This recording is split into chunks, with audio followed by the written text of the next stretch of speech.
plan these things out. You never know how it goes and who'll be here, who's not here. But we have the guarantee that he's going to be here, and I'm so appreciative of that this morning.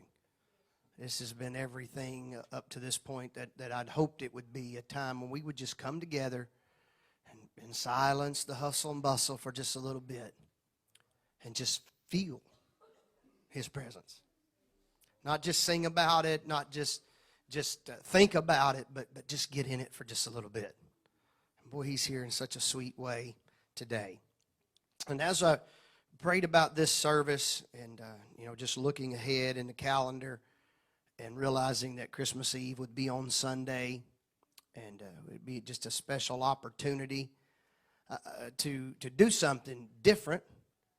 I didn't want to just come back and have an ordinary service. Not that any service, nothing we do is ordinary, all right? You don't have everything's a little bit different, with for this church and this pastor.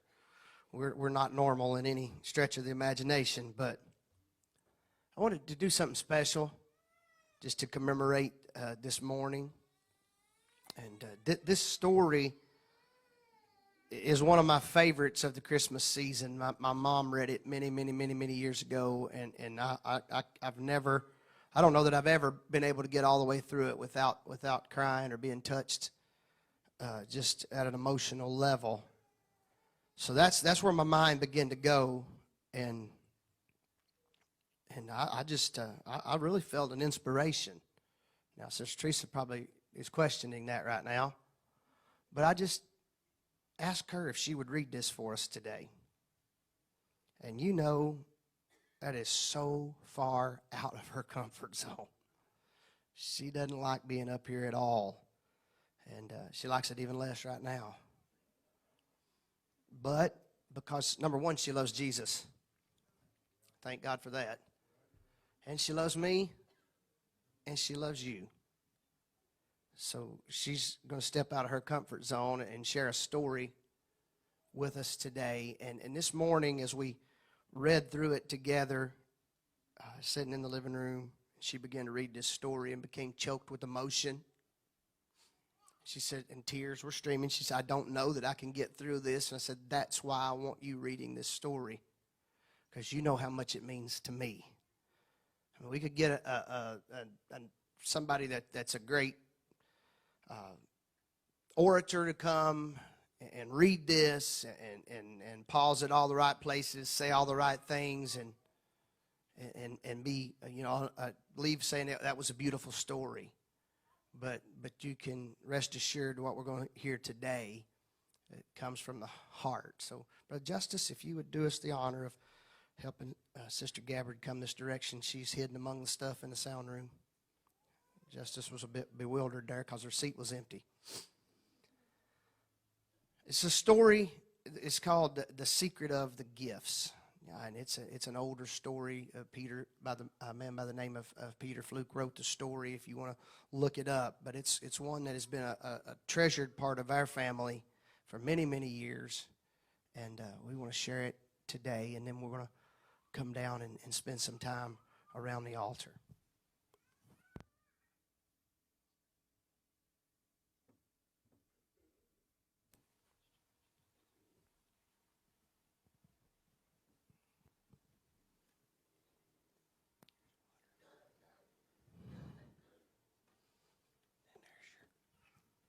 Thank Sister Fonda and those that helped her get this little group setting set for us.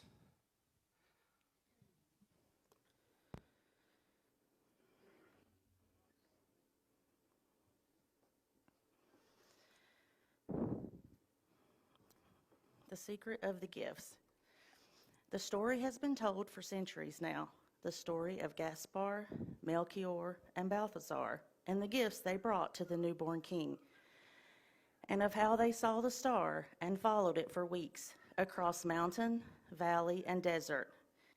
In stately procession on their swaying beasts, they came and placed their treasures at the feet of the infant Savior. And what were their gifts? Ah, you say everyone knows that. They brought gold, frankincense, and myrrh. So, since the earliest days, the story has been told. But there you are wrong. The story is incomplete.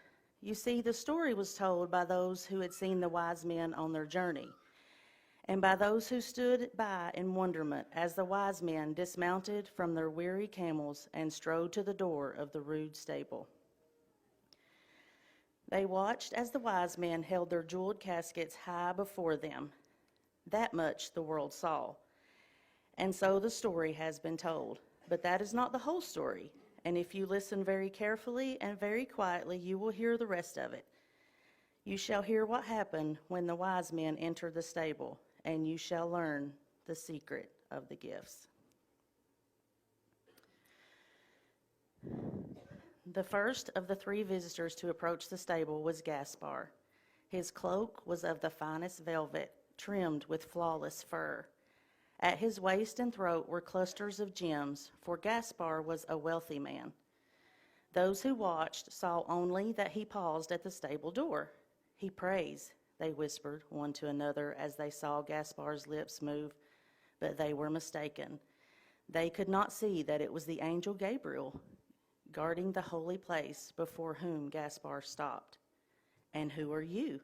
The voice of the angel was firm, but not unkind. "I am Gaspard, and I come to worship the king. All who enter here must bring a gift. Have you a gift?" "Indeed I have." He held aloft a finely wrought box. It was small, yet so heavy that his arms could hardly raise it. "I have brought bars of the purest gold. Your gift must be the essence of yourself. It must be something precious to your soul." "Such have I brought." Gaspard spoke confidently, with a hint of a smile upon his lips. "So shall it be," and he too smiled as he held the door for Gaspard to enter. And there, before the rough board wall of the stable, lay the king he had traveled so far to see. The light from the lamp fell across the tiny face and glinted back from the dark, bright eyes. In the shadows sat the parents, motionless and quiet, and beyond them Gaspard sensed the presence of the sheep and oxen who stood their reverent watch. Gaspard advanced a step, and then another. He was just about to kneel and lay his gold before the child when he stopped and stood. There, in his outstretched hands, lay not gold, but a hammer. Its scarred and blackened head was larger than a man's fist, and its handle of sinewy wood as long as a man's forearm. But, so shall it be, and so it is. You have brought the essence of yourself." A hammer? What foul magic is this?" "None but the magic of truth," the angel said. "What you hold in your hands is the hammer of your greed. You have used it to pound wealth from those who labor so that you may live in luxury. You have used it to build a mansion for yourself while others dwell in hovels. You have raised it against friends and made them into enemies, and against enemies to destroy them." And suddenly, Gaspard knew the truth. Bowed with shame, he turned toward the door to leave, but the angel blocked his way. "No, you haven't offered your gift. Give this? I cannot give this to a king. But you must. That is why you came. And you cannot take it back with you. It is too heavy. You have carried it for many years, and even now your arms ache with its weight. You must leave it here, or it will destroy you." And once again, Gaspard knew that the angel spoke the truth. But still he protested. "The hammer is too heavy. Why, the child cannot lift it." "He is the only one who can." "But it is dangerous. He might bruise his hands or his feet." "That worry you must leave to heaven. The hammer shall find its place."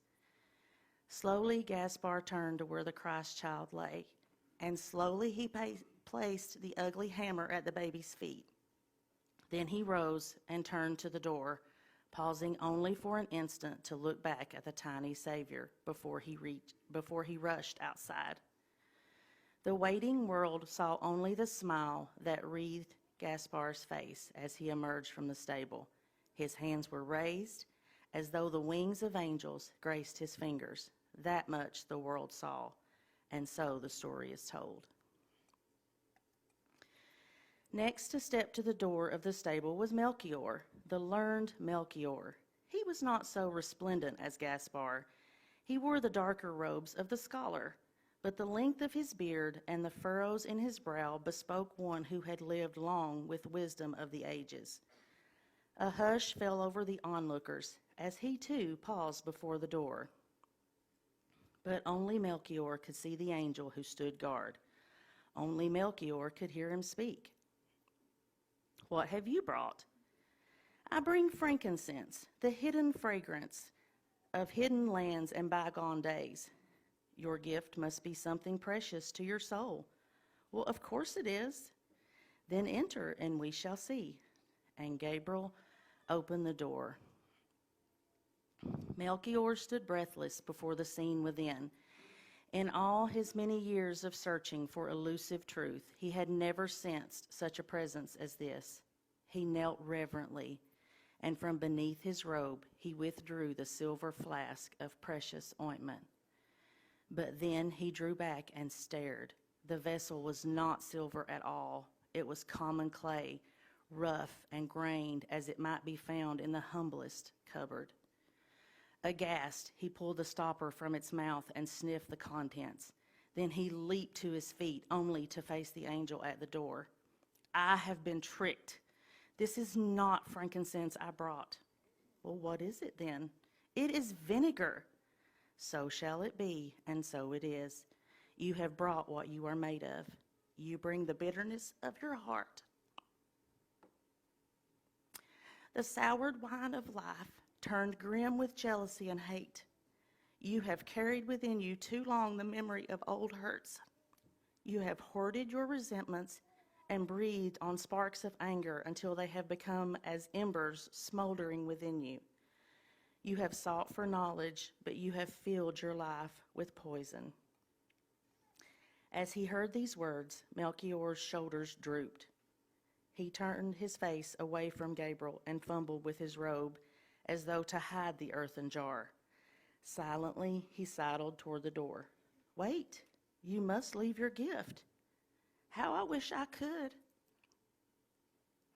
How long have I yearned to empty my soul of its bitterness? You have spoken the truth, my friend, but I cannot leave it here. Not here at the feet of love and innocence. But you can, and you must, if you would be clean. This is the only place you can leave it. But this vile and bitter stuff, what if the child should touch it to his lips? You must leave that worry to heaven.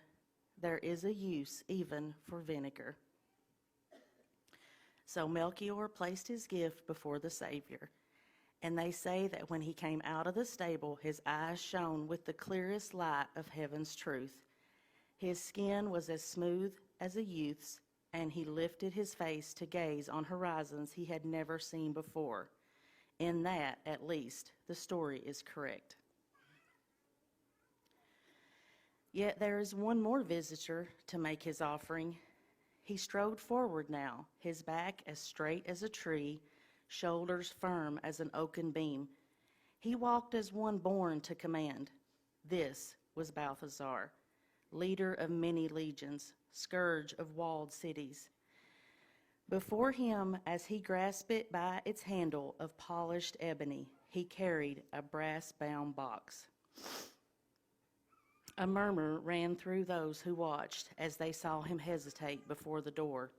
"Look," they whispered, "even the great Balthazar does obeisance before the king who waits within." But we know that it was Gabriel who caused the warrior to pause, and we know, too, the question that he put.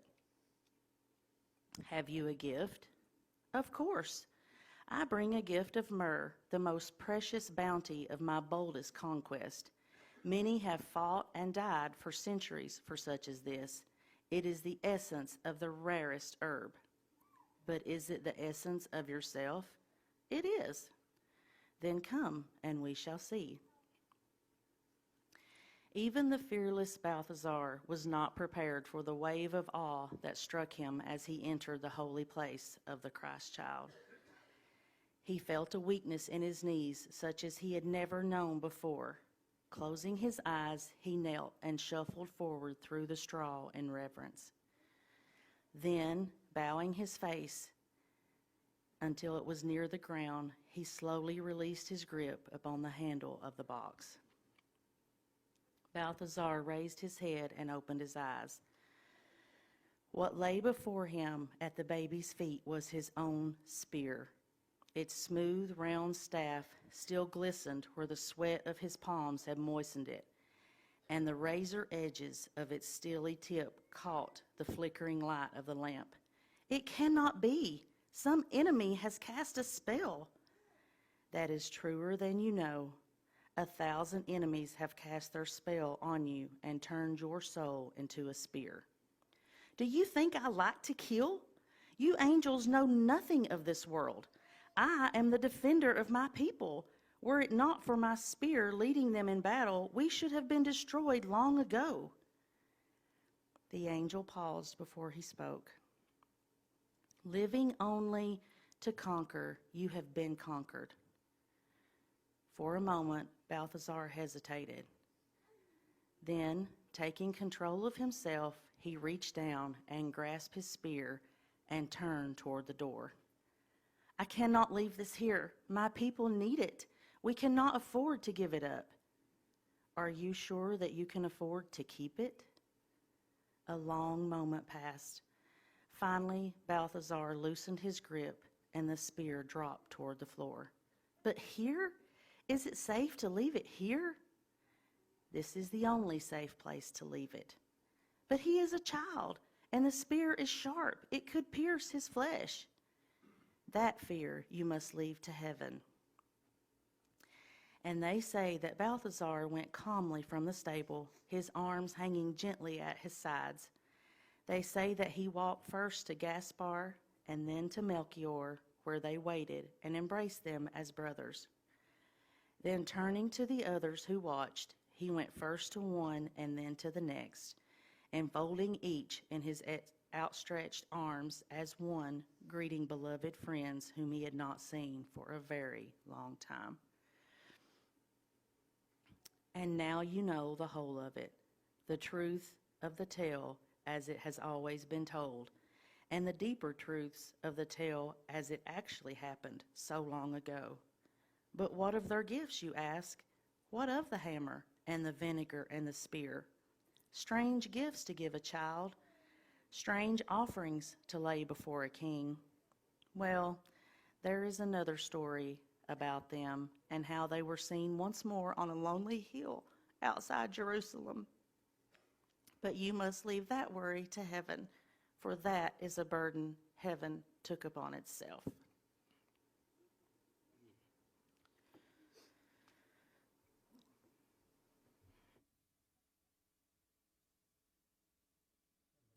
Come, Brother Kevin. We're going to come to the altar today. What have you brought today? As we mentioned Thursday night, little Steve's exhortation, what can I give him? He wants us. And what we bring to him must be the essence of ourselves. So as they get ready to sing today, we can gild it over with gold. We can put it in a fancy container. But it's what's on the inside that he really wants.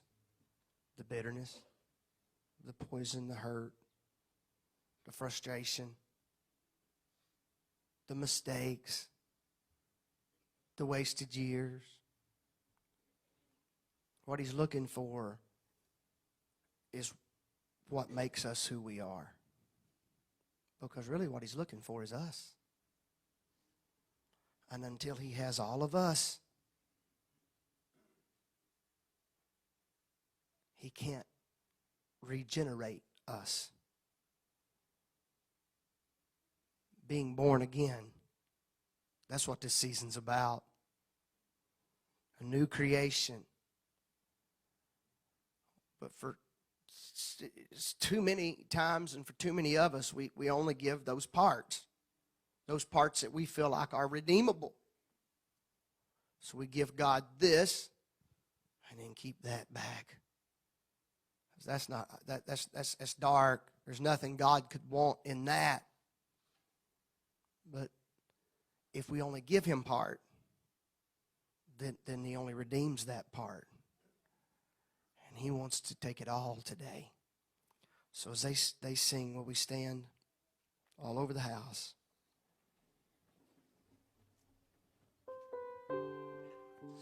What's the secret behind your gift today?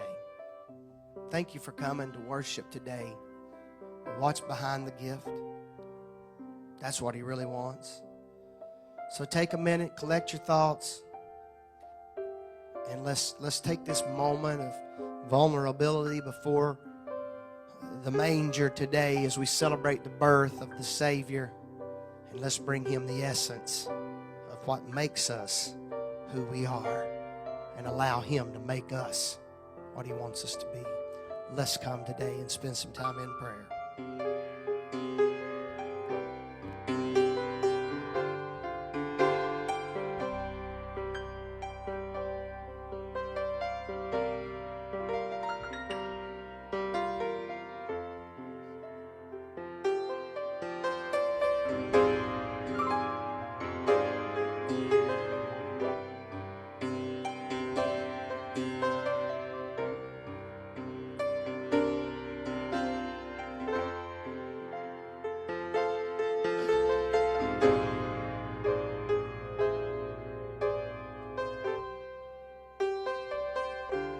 Take me to the King. I don't have much to bring. My heart is torn in pieces. It's my offering. Lay me at the throne. Leave me there alone. Gaze upon your glory and sing song. Take me to the King. Take me to the King. I don't have much to bring. My heart is torn in pieces. It's my offering. Oh, and lay me at the throne and leave me there alone. Upon your glory, sing to you this song. Take me to the King.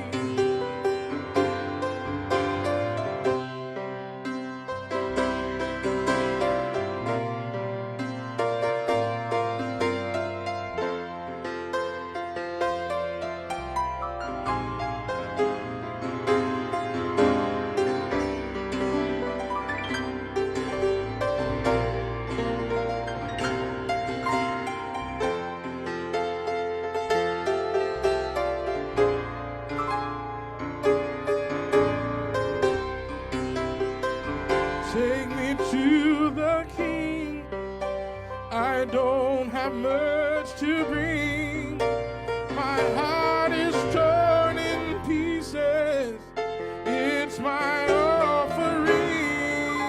And lay me at the throne. Leave me there alone to gaze upon your glory and sing to you this song. Take me to the King. Take me to the King. I don't have much to bring. My heart is torn in pieces. It's my offering.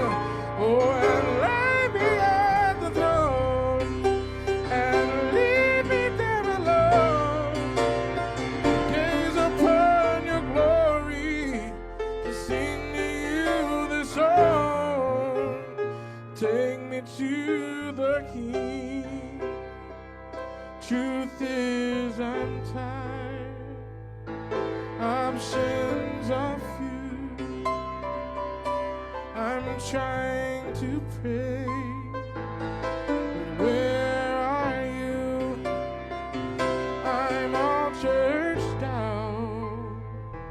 Her